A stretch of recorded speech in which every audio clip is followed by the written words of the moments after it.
Hello, everyone, and good evening. My name is Lenise Collins, and I'd like to welcome you to the fourth in Columbia's Frame Your Future event series.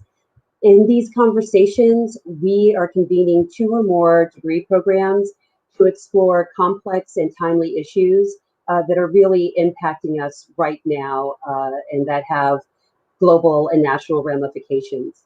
As well as a dynamic conversation about changing industries, this series is also an opportunity to explore the experiences and expertise and perspectives of alumni who've used their School of Professional Studies experience to advance and fast track their careers. And so tonight we are very excited to talk about having difficult conversations in a post-pandemic world. And as we try to process and move through the division and trauma that we've experienced in the past year, these difficult conversations are happening everywhere. They're happening in our workplaces, in our communities, in our classrooms, across our kitchen tables, both between individuals and at a national political level. And so I'm very excited about our panel today that convenes experts, faculty, and alums from strategic communications, the nonprofit management program, and negotiation and conflict resolution. And they're going to share their insights with us tonight and experience from their respective fields. So I'm very pleased tonight to welcome with us Elias Alcantara, who is Vice President of the Macquarie Group, and he's also a former White House Senior Associate Director of Intergovernmental Affairs in the Obama administration. We also have with us Erwin De Leon, who's a research professor at Ethnology. He is an expert in data science and is a lecturer in the nonprofit management program here at SPS. Frank Oswald also joins us. He is a writer and communications consultant, and he's a lecturer in the Strategic Communications Master's Program at SPS. And we are also pleased to have with us Amy Saraday. She is an alumna of the Negotiation and Conflict Resolution degree program at SPS, where she now also teaches. Amy also serves as the ombudsperson at Connecticut College, where she puts her skills into use every single day, working on conflict resolution and interpersonal conflict. So welcome to you all. We're very excited to have you.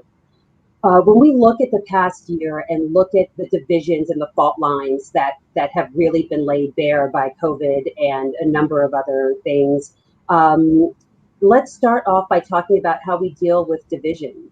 Elias, I want to start with you. You worked in the Obama administration, and your job was to form partnerships with local elected officials. So when you had to pick up the phone and have those conversations with people who may have been at odds with what the administration was trying to accomplish, how did you start those conversations, and how did you find common ground? Thanks so much, Denise, and it's wonderful to be with everyone this evening. I must say that as we all kind of sit here today virtually, it's hard for me not to acknowledge the events that we saw take place in Atlanta and the impact that it's had, obviously, on our Asian American and Pacific Islander brothers and sisters across the country. So I want to start there by just acknowledging that, and also the hate crimes that we've seen and racist attacks over the year. That COVID in many ways has had many direct and indirect impacts on the lives of many. But I couldn't help but start there because it's something that's been top of mind for me, particularly this week, but really for the past few months. That said, to the extent that, to your point, and to your question specifically, yeah, I did have the chance to work in the Obama White House. And, my role was pretty straightforward. It was to serve as the president's liaison to mayors and local elected officials across the country. It didn't matter what party they represented. Our job was to work with them on everything from disaster relief to infrastructure policy in some cases. There's an old adage in politics that says there are no permanent friends in politics, but there are permanent interests. I must say, for someone that has many friends in politics, I'm not sure I agree with the first part of that. But to your question, the first thing I started with was really trying to get a sense of where those interests or frankly, where those policy priorities were. I'll quickly share an example. I had a chance to come across a Republican mayor, and right, no surprise, President Obama was a Democrat, in California, and we were in the middle of the immigration reform policy debate. And I had the task of recruiting more conservative voices on this issue that, if you all may remember in 2013, there was actually broad agreement from Republican and Democrats. And I had to cold call this mayor and basically convince him that he should team up with President Obama and work on this very important issue. So I'll just share kind of 3 quick things that I did ahead of that and that I still use when I'm trying to engage folks that I know going into it, we may not see eye to eye on things. One, started with research. I mean, simply put, and the research started on his profile, not on his party. The party was the easy part. I was able to quickly learn that he wanted to engage on these issues of immigration after writing an op-ed. 2, I identified areas and opportunities for partnership while accepting that there are going to be areas we're not going to agree on, and there are things that I'm not going to ask him to work with the president on. For example, climate change, which he publicly had stated his opposition to. And then 3, laying out a strategy, I guess, that worked for both of us. And I'm very happy to say that that mayor, now former mayor of Anaheim, partnered with us and served as a key and important voice in really pushing the support for congressional members in the California delegation. So, I think there's still hope, even though it's uncool to work across the aisle. And I look forward to having this discussion further so we can continue digging into these topics of creating more unity versus division. I love that there are no permanent friends, but there are permanent interests. So how do you find those things that speak to people and that matter to them, and then start working across, that way? I'm so glad that you spoke about, the horrible attack and continued attacks on our AAPI community members, because this has, in fact, 2020 was a tragic and traumatic year for immigrants across the United States. We've seen this trauma, continue this week. And so, Erwin, I want to turn to you and ask you that in the face of this violence and this hate and bigotry, it's hard to imagine how you even begin to, heal that kind of hate and division. What do our brothers and sisters in the Asian American and Pacific Islander community need to hear at this moment? How do we begin to rebuild their trust in their communities that have shown so little regard for them in this last year, especially?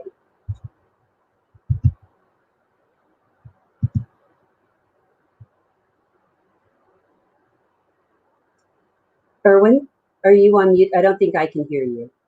I don't know if everyone else is having the same problem. Apologies. No, so Yes. I just was saying, as someone who belongs to that community, I really appreciate that we're starting with this. And, I know people personally in my family as well as friends who've been assaulted.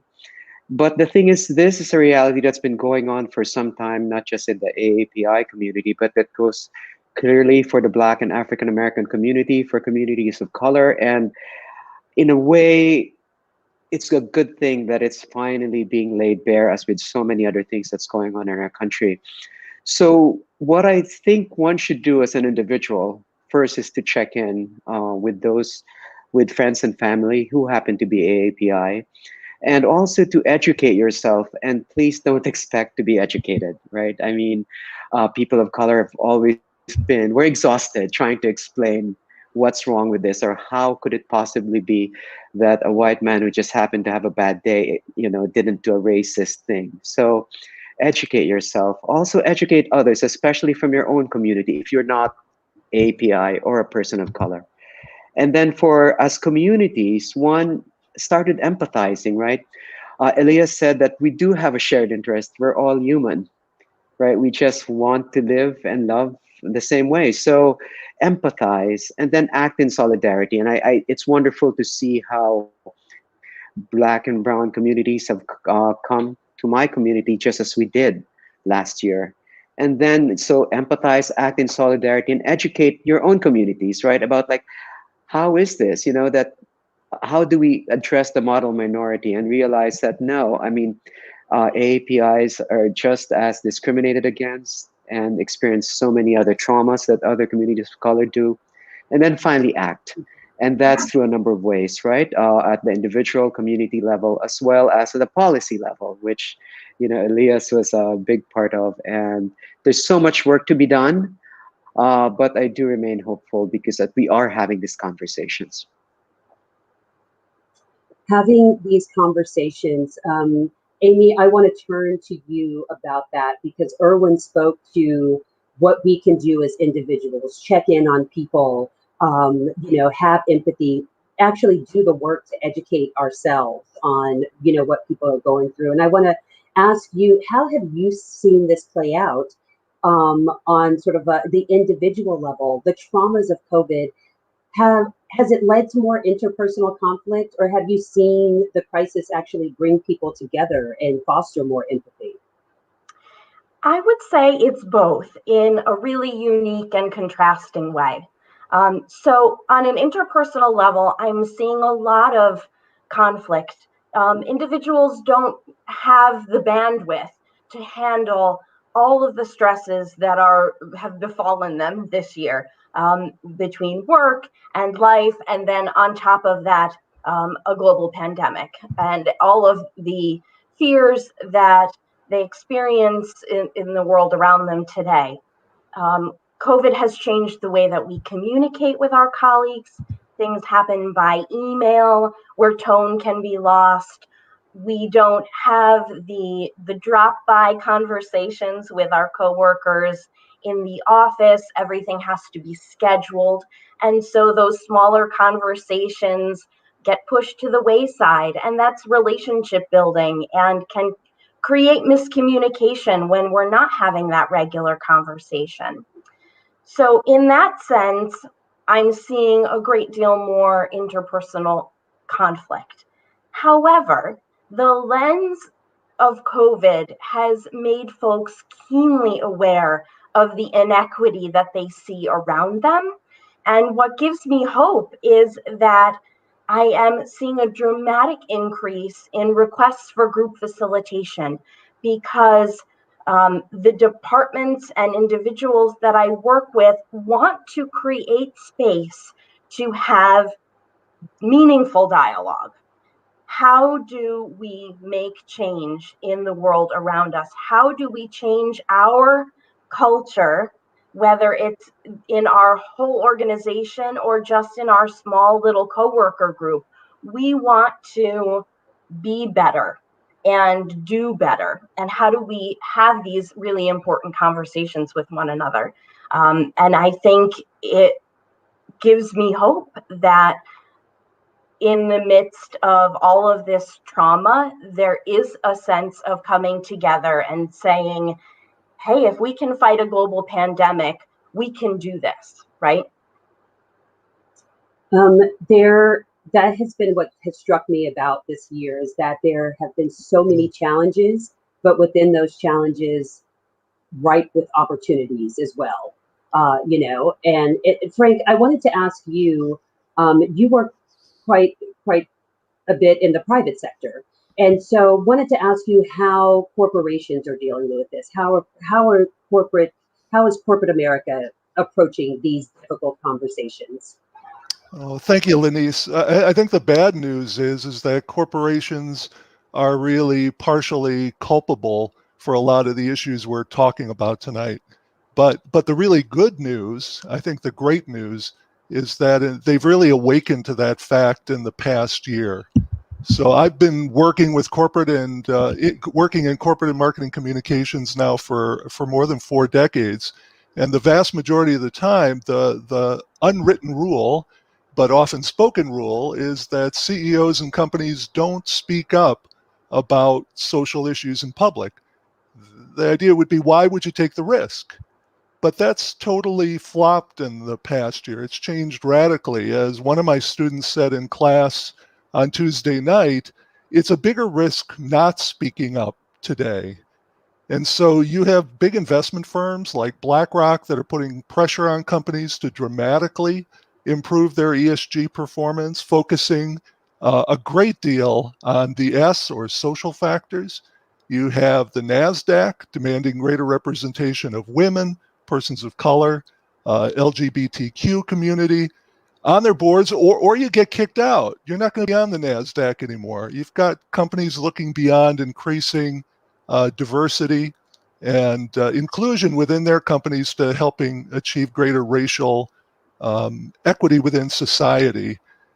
Boston College's Center for Corporate Citizenship has been keeping kind of a running tab of how corporations have been speaking out about racial and social inequity. And the last I counted, there were over 200 companies that have launched initiatives and programs internally and externally to deal with this.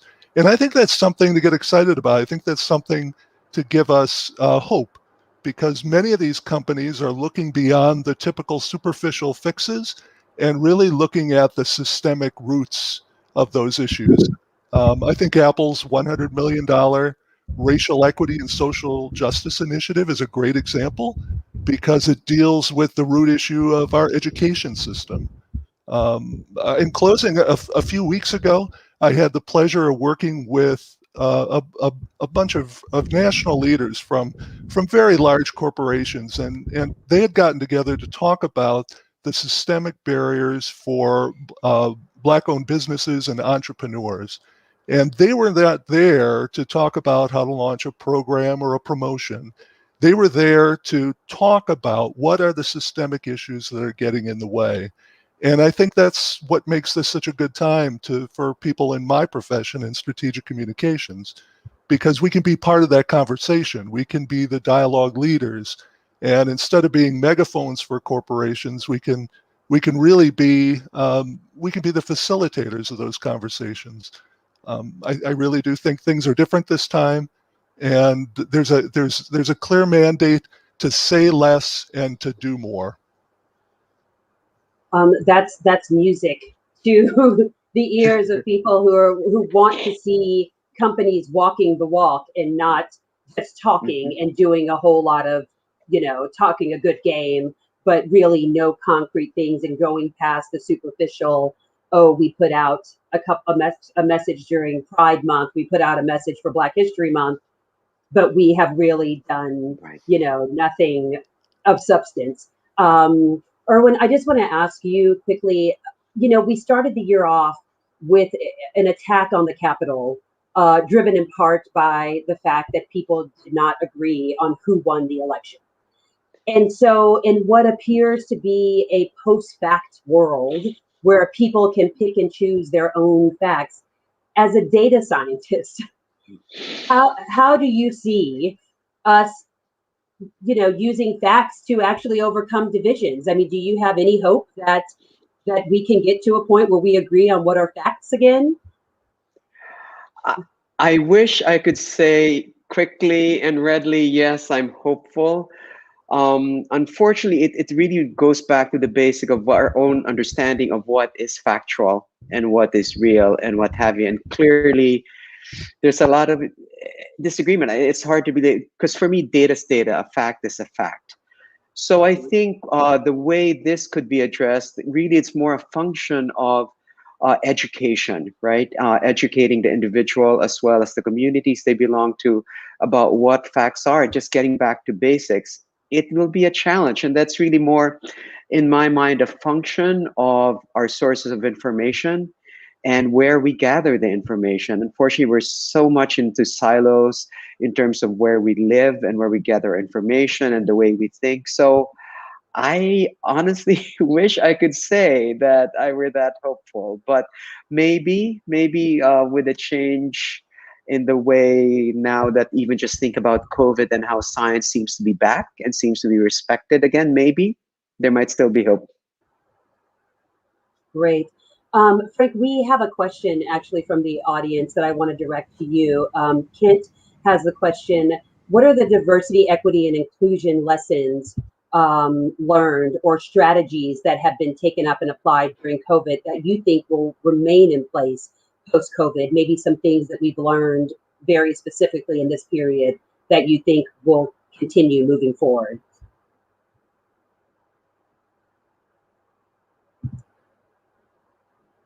I'm sorry, Lenise, did you address that to me?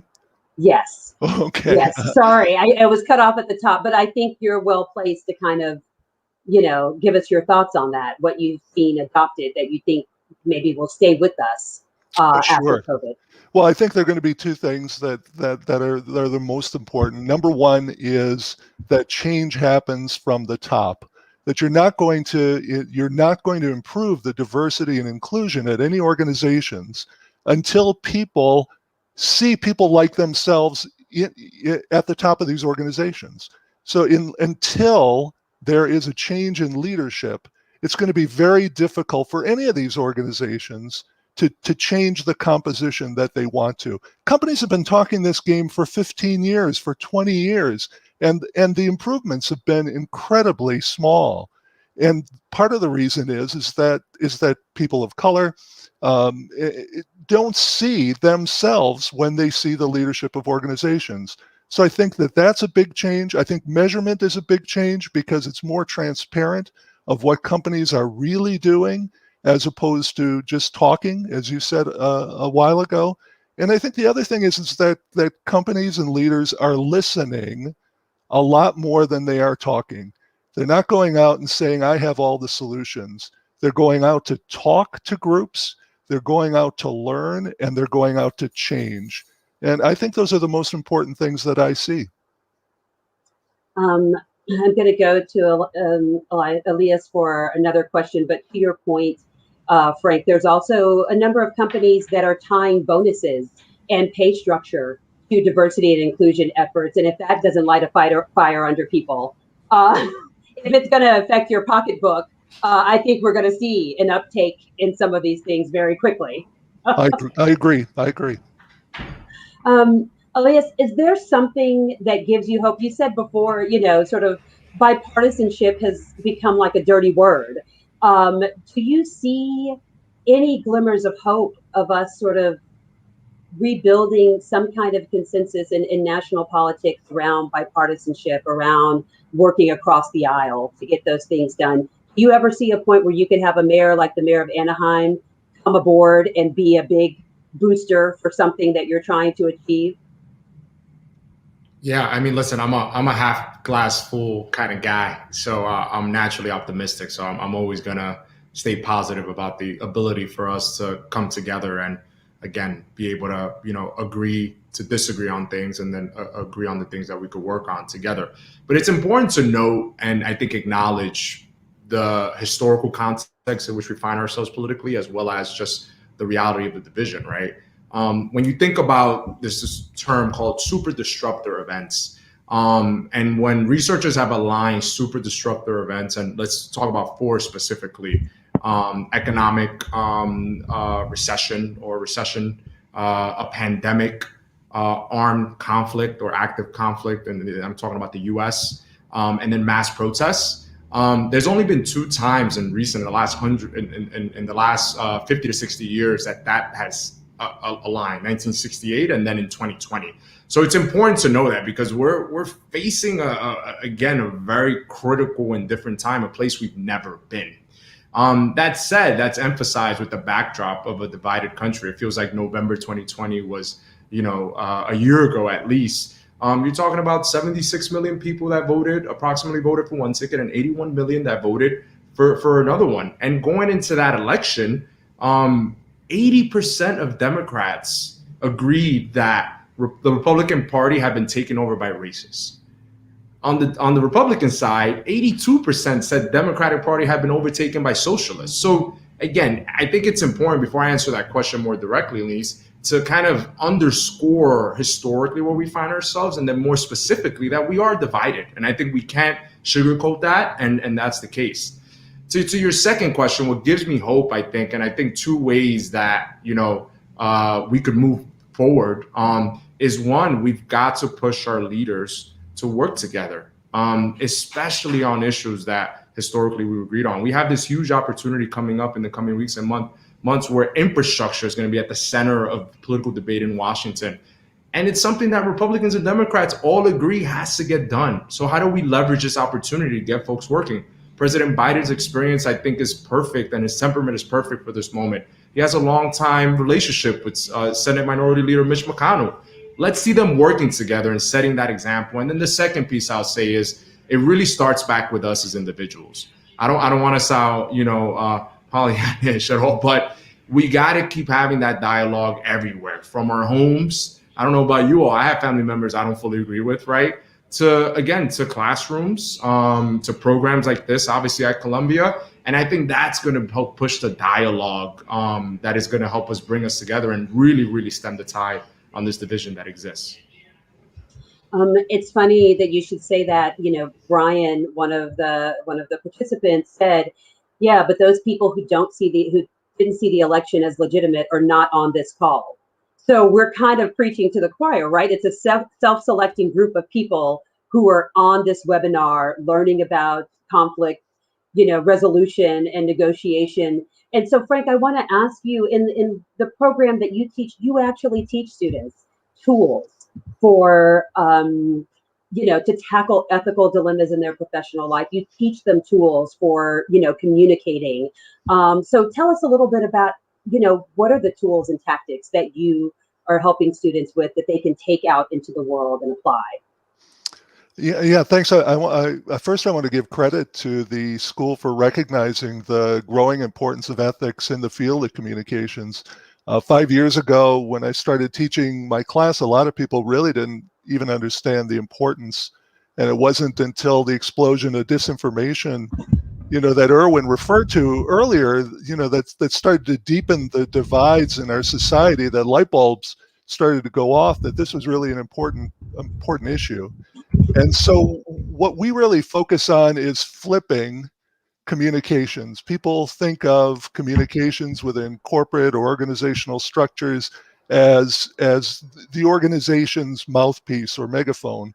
But what we really do is teach turning that around. And again, using one of Erwin's words, to employ empathy, to be able to understand the needs, the impacts on stakeholders, and to be able to employ that in decision making. Now, for a long time, people in communications have kind of taken a support role in organizations, and communicators often follow orders, for lack of a better term.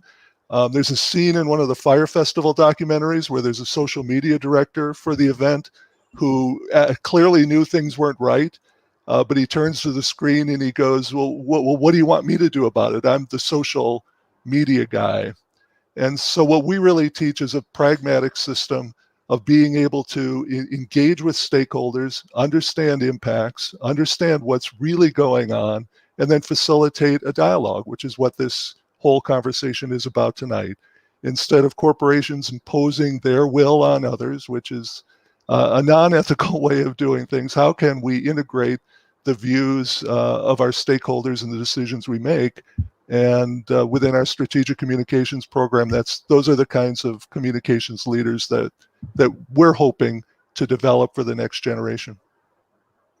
And you know what? That is incredibly important to have at least one person in the room who stands up and says, "Wait a minute, this isn't right." And instead of being like, "Well, what do you want me to do?"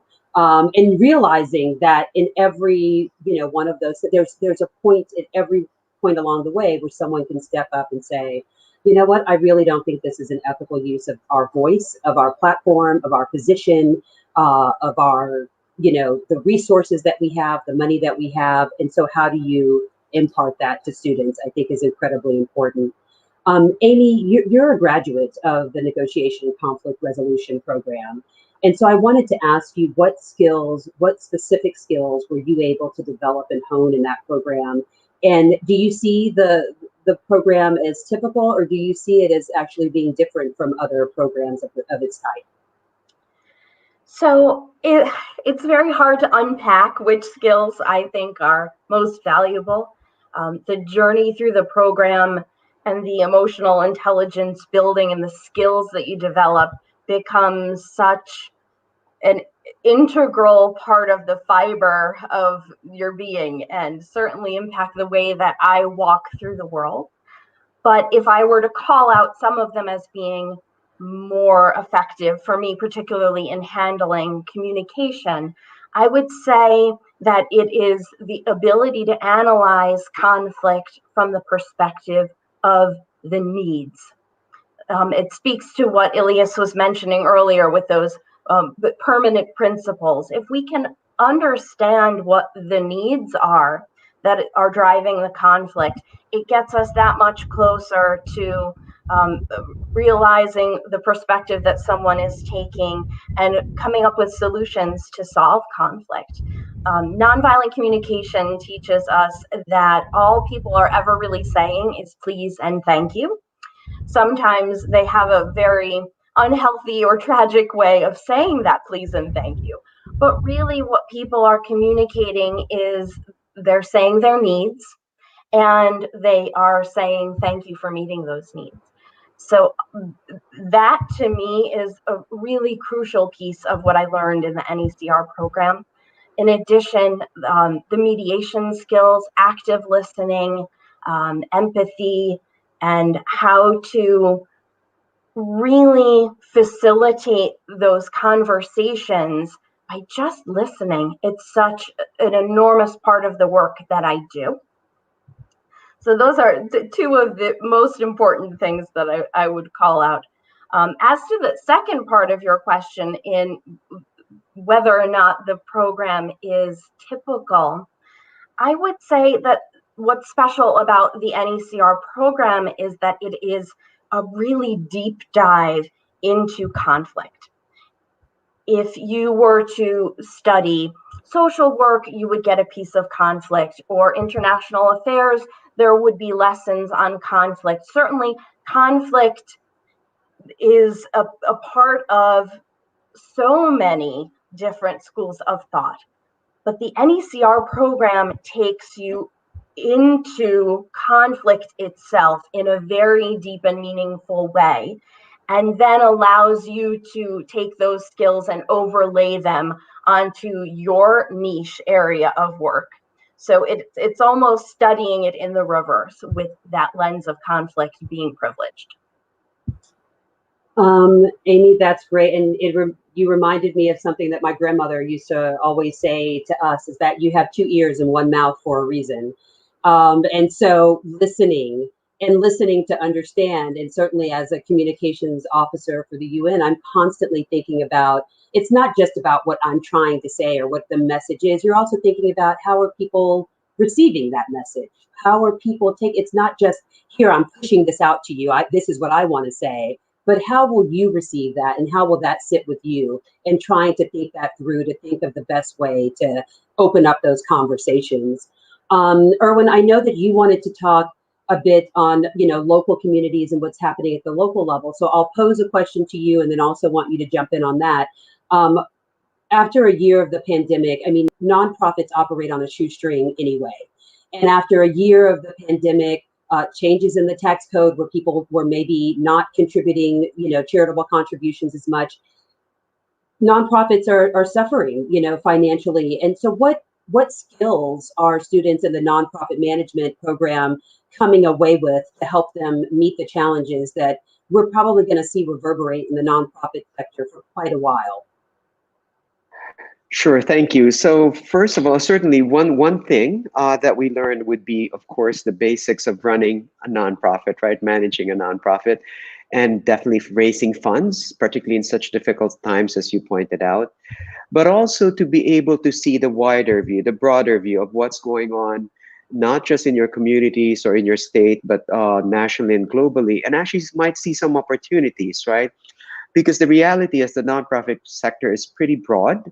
And so some sectors actually benefited in 2020 and others didn't.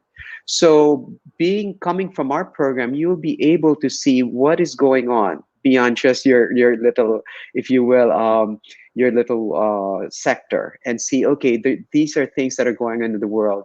Who knows, to think about what will happen once we get out of this pandemic. But also another thing that you do learn in the program, which in a way I wanted to talk about, because the question about, yes, we're all in a way in this bubble, right? This is a self-selecting crowd that decided to listen in, and how do we communicate and talk to other people, and actually argue maybe we should stop looking and paying too much attention at the national level. And I'm not saying you ignore it, you have to be aware of what's going on, but look back into our communities, where our communities do come together in times of crises. So if you just look at what's happening when it comes to hunger, when it comes to homelessness, when it comes to isolation. This is something that's not a blue or red or conservative or liberal. And we've seen examples at the community level of people actually coming together, right? And particularly through community-based organizations, I dare say through nonprofits. And so nonprofits can be a way through which we work together. And maybe by working together on that food line, whether you're the one handing out the food or receiving the assistance, to see each other's humanity and realize we're no different. And at the end of the day, we're all Americans, and we can figure out a way out of this. It's not easy, but maybe it can start there. I think one good thing, I guess, trying to see a silver lining here, is that we've realized really that we're all affected by this, right? We're all affected by crisis. We're all affected by COVID. So anyway, yeah. So joining our program, you'll definitely get a sense of what it's like to be part of the community as leaders and managers of nonprofit organizations. That's so important. Everybody wants to talk about national politics, national issues, but meanwhile, your local tax assessor, your local city council, your local prosecutor, all of which are elected positions, have a much greater effect on your day-to-day life. So, join nonprofits in your community. I mean, that local engagement is so incredibly important. And I think that's and meeting people in your community, so that when someone says, oh, actually, that's my neighbor, I know, people from that community, because they're my community. It's not that community, it's my community. Elias, I wanted to ask you quickly, you're a senior manager at Macquarie. You are in charge of hiring people. What skills are you looking for when you're looking for candidates to hire? Yeah. Definitely, I must say, I give a nod to Erwin there on the mention of local. They also say all politics is local as well, is another kind of old saying in politics. And as I stand here in the Bronx on this virtual session, I'm a huge believer of that, given the work I do here locally as well. But to your question, Elise, I think it's pretty straightforward. I immediately, I could go in a lot of directions with that question, but the first one is, given how global we're becoming, right, we become more and more global and more connected. And we've seen that play out, right, with the devastating way the COVID-19 virus, right, has affected all of us globally. I'm interested in someone that has that experience. Whether they come, I guess, in the U.S., right, where I think one of the attributes we're proud of as a country, right, is that we are a country of immigrants. Unless you're a Native American, you were once a stranger too, right? And the beauty of having that background to really navigate the global environment we work in, I think for me is something that I always look at. And then the second thing is the notion of curiosity.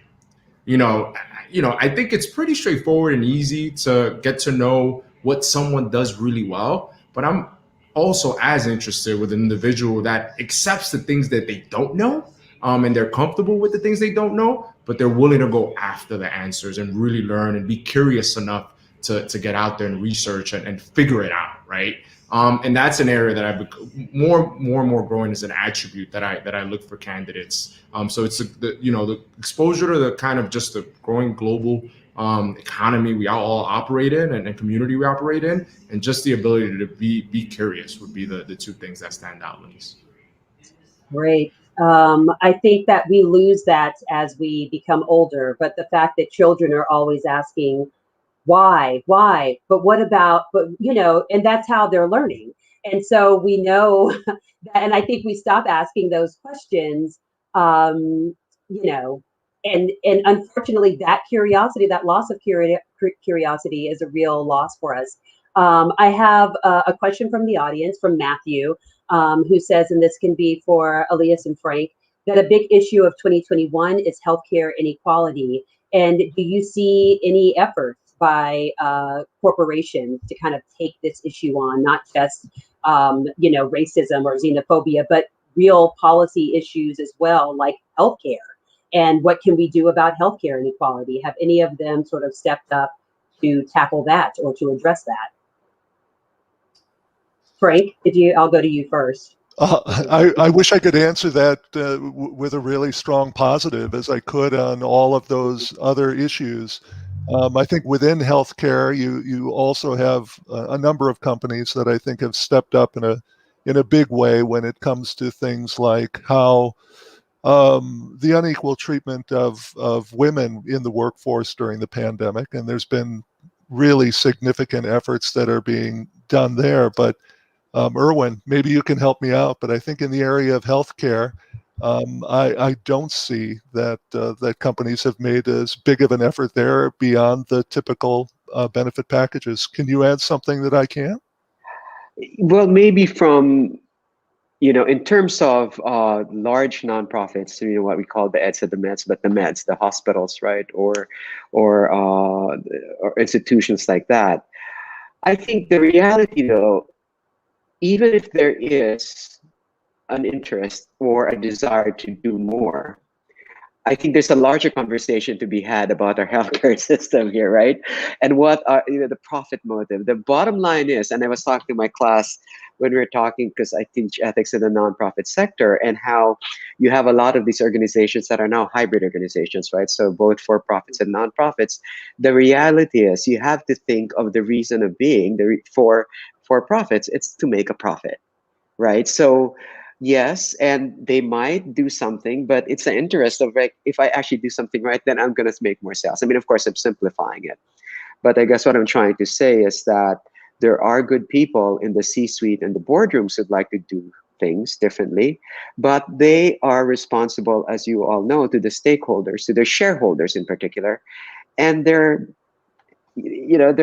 held ransom by the healthcare, if you will, our system. But as I said, that's a longer, larger conversation.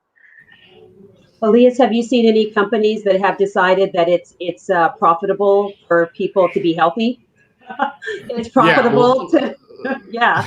Listen, I'll take a step back. I do know one thing, having worked in the Obama White House and had a chance. I got there after the Affordable Care Act was passed. I think a couple of years later, right, in this pandemic, we've realized how important it is for everyone to have healthcare, right, and have access to healthcare.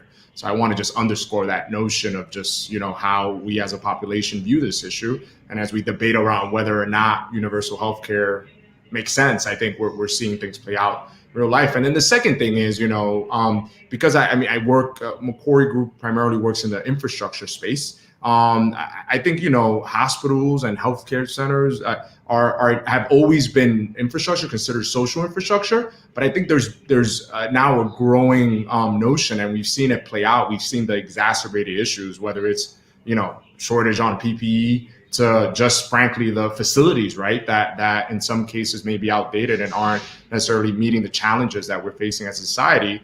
That it needs to be front and center in the infrastructure debate. So to the extent that, Lenice, directly to your question around profitability, I think the big win, quote unquote win, I think for the industry is that it is front and center in these discussions, in these broader discussions, where historically it's taken more of a back burner. So I think the verdict will still be out, and we'll see how this plays out. But I know definitely there's more of a focus, both from a policy perspective, and I want to dare say that even the private sector is paying attention to it as well.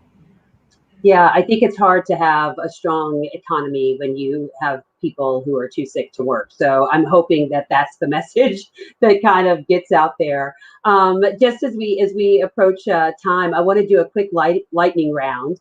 A quick question that I will pose to all of you, and we'll start. Sorry, we'll start with Amy. And so I want to ask you, if you have either a request or one piece of advice for President Biden, Vice President Harris, what would that be? What would you ask them, or what would you tell them? And Amy, I'll start with you. I would say embrace the complexity. When we are in conflict, it is so easy to see things as black and white, us versus them, Republicans versus Democrats. If we take a step back, and I would ask them to please take a step back and recognize the intersectionality of all people, that on the right and the left, They both have needs and are looking to get those needs met. And there's more in common between us than what sets us apart. So I would ask them to pause and really drink in the complexity of the American people and what they need at this moment in time. Don't run from the complexity. Erwin, either one appeal, an ask, or a give of advice. Oh gosh, that's a bit presumptuous. I don't think I'd ever advise them, but yeah, I mean, just do what they said they'd be doing, and I think they're starting to do it. This administration is to fold your sleeves and work hard. Just work hard. Go to the communities, hear what needs to be done, and just do what's right on behalf of the American people, and not worry about it. And the appeal would be, to pay attention to all sectors, not just the government sector or the private sector, but really for the nonprofit sector. It's not because I teach in the program, but really our sector feeds into all parts of American life. And the nonprofit sector needs a lot of help. And they're the ones, our community-based organizations are the ones that are helping us through this. The role that civil society and community-based organizations plays is so outsized in this country, and the gaps that they fill, an incredibly important part of our communities. Frank, what about you? I think they should take advantage of this flashpoint in time and work with companies as allies and not as enemies. And for any of those CEOs that have gone out there and made commitments, we should put their feet to the fire and make sure they keep those commitments. And Elias, closing thoughts from you. What would you advise or ask of this administration? So, as a recovering federal official that I am, notwithstanding COVID, I would advise them to get out of Washington as much as possible and get into the communities. And we're actually already seeing them, both President Biden and Vice President Harris, do this. I mean, I think it's been a bit of a thread in this evening's conversation that, to the extent that our communities have been in a lot of pain over this past year in particular, and continue to be in pain. I think one, they want to be listened to, they want to be engaged. And two, I think they have a lot of the answers. I think that, and sometimes in Washington, things get caught up, right, in politics. And to the extent that President Biden and Vice President Harris are out there in the community and talking to people and listening to them, or virtually for that matter, I think it would help create better outcomes and help inform policy that's really made with prioritizing communities and the people of our country. Very good point. You have to go beyond the Beltway and get out there and listen to people.